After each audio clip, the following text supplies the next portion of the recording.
Hello students, welcome to all of you in maths online classes.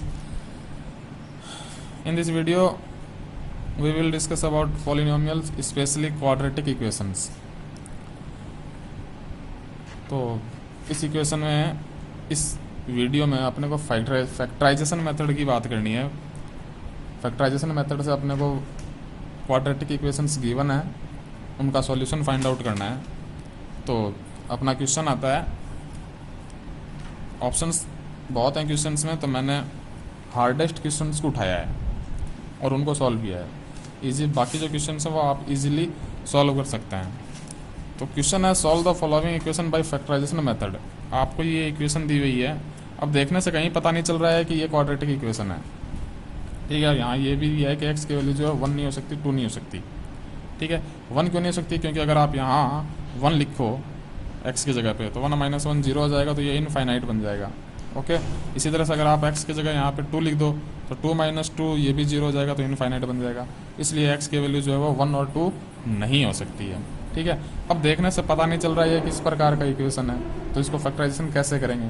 तो सबसे पहले जो है अपने को क्या करना है, इसको सॉल्व करके नॉर्मल फॉर्म में या स्टैंडर्ड फॉर्म में लेके आना है। तो सॉल्व करने के लिए मैंने क्या किया, इधर एलसीएम लेके लूँगा। एलसीएम लिया x - 2 x - 1। ठीक है, फिर एलसीएम सॉल्व करने पर आएगा x - 1 प्लस 2 × x - 2 यानी 2x - 4 इक्वल्स टू में 6/x। इसको सॉल्व किया तो आएगा 3x - 5/x - 2 × x - 1 is equals to 6/x। ठीक है, इसके बाद में इसको मैं क्रॉस मल्टीप्लाई करूँगा। मैक्सिमम सॉल्व करना है जहाँ तक सॉल्व हो सकता है। तो x को इससे मल्टीप्लाई करेंगे तो आपको मिलेगा 3x² - 5x, और इधर 6 को इस पूरे से मल्टीप्लाई करेंगे तो आपको ये मिलेगा 6x - 2 x - 1। अब देखिए अभी भी ये पूरा सॉल्व नहीं हुआ है, तो इसको और आगे सॉल्व करेंगे तो ये 3x² - 5x as it is पड़ा है। x - 2 और x - 1 को मल्टीप्लाई करने पर आपको मिलेगा x² - 2x - x प्लस 2 × 6। अब 6 को अंदर और इसको सॉल्व करके 6 को अंदर मल्टीप्लाई करेंगे तो आपको क्या मिलता है, 3x² - 5x is equals to 6x² - 18x plus 12। Okay, अब अभी भी ये पूरा सॉल्व नहीं हुआ है और मैक्सिमम सॉल्व करना है। वन साइडेड सारी टर्म्स को एक साइड करना है, एक साइड आपका जो है RHS में 0 रखना है। तो मैंने 3x² और -5x को शिफ्ट कर दिया इस साइड में, तो 6x² में से 3x² माइनस होगा तो आएगा 3x² - 18x में से प्लस का 5x माइनस होगा तो बचेगा -13x प्लस 12 इक्वल्स टू 0। तो ये देखिए ये आपका सॉल्व होकर के आ गया है, RHS में 0 है, और इस साइड देखिए x की पावर जो है वो डिसेंडिंग ऑर्डर में है। ठीक है, तो ये जनरल फॉर्म आ गई है, स्टैंडर्ड फॉर्म आ गई है। आप इसको कंपेयर कर सकते हैं। क्वाड्रेटिक इक्वेशन की फॉर्म आपको मैंने बता रखी है, ax² बराबर plus bx plus c equals to 0 होता है। तो देखिए स्टैंडर्ड फॉर्म में ये आ चुका है। ठीक है, अब इसको करना है अपने को फैक्टराइजेशन। तो फैक्टराइज करने का तरीका वही है, आपको 2 नंबर ऐसे ढूंढने हैं। ठीक है, मान लो एक नंबर p है और दूसरा नंबर q है, तो आपको 2 ऐसे नंबर ढूंढने हैं कि उन दोनों का मल्टीप्लीकेशन जो है वो इन दोनों के मल्टीप्लीकेशन के इक्वल हो जाए, यानी 12 × 3 36 हो जाए। और यहाँ देखिए साइन क्या है, यहाँ साइन है प्लस का, इसका मतलब इन दोनों नंबर का प्लस किसके इक्वल होना चाहिए, -13 के इक्वल होना चाहिए। तो ऐसे नंबर फाइंड आउट आपको करना है। तो फाइंड आउट करने का तरीका वही है, 36 का आपको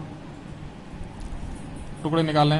तो देखिए 36 के टुकड़े आप कैसे निकालोगे, 36 × 1, उसके बाद में ये इन दोनों को ऐड करने पे 13 तो नहीं आता, तो ये आपका ऑप्शन जो है वो गलत हो गया। ओके, सेकंड ऑप्शन आप क्या कर सकते हो 36 निकालने के लिए, 2 × 18, लेकिन इनको भी ऐड करने पे माइनस का 13 नहीं आ सकता, तो ये भी कैंसिल है। नेक्स्ट 3 × 12, इनको भी ऐड करने पे आपका -13 नहीं आ सकता, ये भी कैंसिल। नेक्स्ट आता है 4 × 9।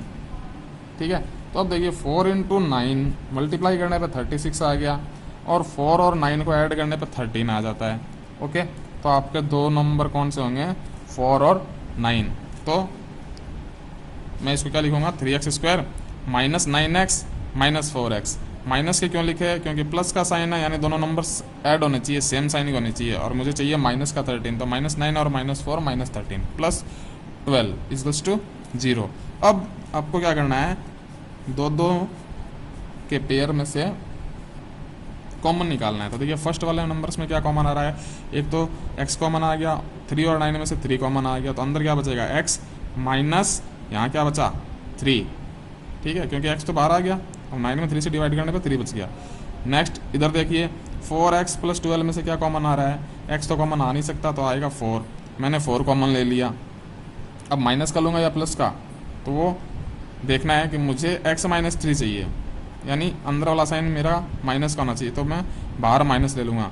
तो जैसे मैं -4 बाहर कॉमन लेता हूँ, तो यहाँ क्या बचेगा x, और यहाँ प्लस का हो जाएगा -3 = 0। तो साइन कन्वेंशन आपको ध्यान से करना है। कॉमन लेने के बाद में आप चेक कर लीजिए वापस मल्टीप्लाई करके कि आपके ऊपर वाला ही इक्वेशन आ रहा है या नहीं आ रहा है। जैसे 3x × x 3x² -3 × 3x -9x ये आ गए, फिर -4 × x -4x -4 × -3 +12। तो इस तरह से आप चेक कर लेंगे। ओके, तो ये आपने इस तरह से कर दिया। अब इसके बाद में आपको देखिए वापस दो टर्म मिल रहे हैं, इन दोनों टर्म में x -3 और x -3 अगेन कॉमन आ रहा है, तो आप क्या करोगे, इसको कॉमन निकाल लोगे, तो यहाँ क्या बचता है 3x, यहाँ क्या बचेगा -4 = 0। अब सॉल्यूशन निकालना है, इसका मतलब x की वैल्यू निकालनी है। तो x एक बार दो नंबर का मल्टीप्लिकेशन 0 कब हो सकता है, जब दोनों में से एटलीस्ट 1 नंबर जो है वो आपका 0 हो। तो मैं दोनों को 0 को इक्वल करूँगा, तो x -3 = 0 रखने पर x की वैल्यू मिलती है मेरे को 3, और 3x -4 को 0 के इक्वल रखने पर x की वैल्यू मेरे को मिलती है 4/3। ठीक है, इसलिए so x = 3 and x = 4/3 are the required root of given equation. Okay, I hope you will get it. Now we have next question, 4x² - 4a² x plus a⁴ minus b⁴ = 0। इसको factorise करना है। ठीक है, तो देखिए इसको factorise करना थोड़ा सा ये हार्ड क्वेश्चन है, इसको आप जो है ना इंपॉर्टेंट क्वेश्चन के रूप में टिक कर लीजिए। हार्ड क्वेश्चन है, इसको सॉल्व करने के लिए सबसे पहले जो है ना आपको यहाँ देखिए ये क्वाड्रेटिक इक्वेशन है, क्योंकि x की पावर जो है वो डिसेंडिंग ऑर्डर में है और मैक्सिमम पावर जो है वो 2 है, तो क्वाड्रेटिक इक्वेशन है, इसका मतलब इसके भी 2 रूट आने हैं। तो इसको मैं क्या करूँगा, 4x² लिख लूँगा, ये -4a²x a⁴ b⁴ इसको मैं क्या लिख सकता हूँ, आपको पता है a² - b² किसके इक्वल्स टू होता है, a + b × a - b के। ओके, तो इसी तरह से अगर मैं इसको a⁴ - b⁴ को मैं क्या लिख सकता हूँ, a² - b² अब देखिए इसको a मान लो और इस पूरे को b मान लो, तो क्या बन जाएगा, a² - b² × a² + b²। तो ये इस तरह से फैक्टराइज हो सकता है। ठीक है, तो मैंने क्या किया, a⁴ - b⁴ को ऐसे लिख लिया, a² - b² × a² + b² = 0। Next, अब आपको ऐसे नंबर ढूंढने हैं जिनका मल्टीप्लिकेशन जो है वो इनके इक्वल हो जाए। ठीक है, और जिनका एडिशन जो है वो क्या है, -4a²x। तो देखिए ये दोनों फैक्टर हैं, इसका मतलब ये तो आएंगे ही आएंगे। अब मुझे 4 और लाना है और ऐड करना है, तो 4 के टुकड़े आप इजीली कर सकते हो, 2 × 2 क्या हो जाएगा 4। अब एक बार 2 के साथ में मैं क्या करूँगा, a² - b² को लिख लूँगा, और एक बार 2 के साथ में मैं a² + b² को लिख लूँगा। अब प्लस करना है और मुझे साइन चाहिए माइनस का, तो दोनों नंबर में क्या करूँगा, माइनस के ले लूँगा। तो मैंने इस तरह से टुकड़े कर दिए, 4x² - 2 × a² - b² × x। एक बार ये ले लिया 2 के साथ माइनस का साइन, दूसरी बात -2 के साथ में a² + b² × x, और आगे a² - b² × a² + b² = 0। तो आई होप आपने ये जो मैंने नंबर्स फाइंड आउट किए हैं आपको ये समझ में आ गया होगा कि ये मैंने कैसे फाइंड आउट किया है। 4 के 2 टुकड़े निकाल लिए 2 × 2, और ये जो दोनों फैक्टर हैं इन दोनों को एक एक के साथ में कर दिया। क्लियर है। नेक्स्ट, अब वही काम पहले 2 पेयर और नेक्स्ट दो पेयर, इनमें से मैं क्या करूँगा, कॉमन निकालूंगा। तो देखिए 4x² minus 2a² minus b² into x, इसमें से क्या कॉमन आ रहा है, देखिए एक तो x कॉमन आ रहा है, दूसरा 2 कॉमन आ रहा है। तो 2x कॉमन आ गया तो यहाँ क्या बचेगा 2x, और यहाँ माइनस x और 2 तो बाहर आ गए, तो यहाँ क्या बचेगा माइनस का, अंदर ब्रैकेट का इस्तेमाल करना जरूरी है क्योंकि जब बाहर माइनस हो तो अंदर साइन चेंज हो जाते हैं, तो इसलिए a² माइनस b²। नेक्स्ट वाले में अगेन देखिए x कहीं कॉमन नहीं आ रहा, ठीक है, और 2 भी कॉमन नहीं आ सकता, तो कॉमन क्या आ रहा है, a² प्लस b² आ रहा है ओनली, दोनों में क्लियर है। तो a² प्लस b² को बाहर कॉमन ले लेंगे तो अंदर क्या बचता है, यहाँ बचा 2x, माइनस का a² प्लस b² कॉमन लिया है तो अंदर क्या बचेगा 2x, और यहाँ माइनस कॉमन लेने से ये प्लस हो जाएगा माइनस का, और देखिए ये तो मैंने कॉमन ले लिया तो अंदर क्या बचा a² minus b² equals to 0, ठीक है। अब देखिए कॉमन आपका सही है या नहीं है, ये दोनों जो पार्ट है आपके कॉमन लेने के बाद में जो ब्रैकेट के अंदर बच रहे हैं ये दोनों एज इट इज एक एग्जैक्टली सेम होने चाहिए, और देख लीजिए सेम आ रहा है, ठीक है।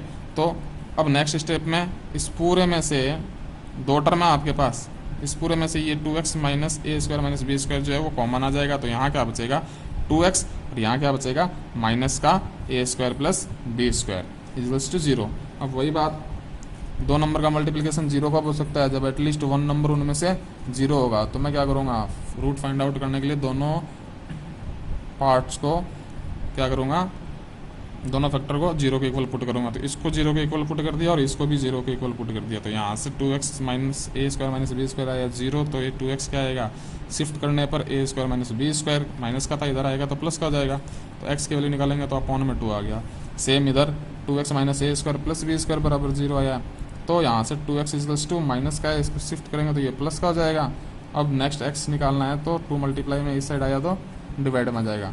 ओके, क्लियर होगा। तो इसी तरीके से आपको इसके सारे क्वेश्चंस करने हैं, और बचती है बात फर्स्ट क्वेश्चन की। तो फर्स्ट क्वेश्चन में आपको सिर्फ ये चेक करना है कि इक्वेशंस जो आपको गिवन है वो क्वाड्रेटिक है या नहीं है। तो उस क्वेश्चंस में आपको ज़्यादा कुछ नहीं करना, उसमें आपको क्या करना है, सभी इक्वेशंस को मैक्सिमम सॉल्व करना है, जितना ज़्यादा सॉल्व हो जाए। मल्टीप्लीकेशन, डिवाइड, कैंसिलेशन करके मैक्सिमम सॉल्व करने के बाद में स्टैंडर्ड फॉर्म में लेके आइए, 0 के फॉर्म में, एक साइड 0 हो, और उसको आप कंपेयर करेंगे क्वाड्रेटिक इक्वेशन के मेन फॉर्म से। क्वाड्रेटिक इक्वेशन का स्टैंडर्ड फॉर्म है ax² plus bx plus c equals to 0। अगर मैक्सिमम सॉल्व करने के बाद में आपका इक्वेशन जो है वो इस फॉर्म में आ जाता है, यानी x की पावर 2 फिर x और विदाउट x, तो आप कह सकते हैं कि वो जो है क्वाड्रेटिक इक्वेशन होगा। अगर ऐसा नहीं होता है तो आप क्लियरली कह देंगे कि it is not a quadratic equation. So आपको पूरी की पूरी एक्सरसाइज 3.3 सॉल्व आउट करनी है। Okay, I hope you will get it. Thank you, have a nice day.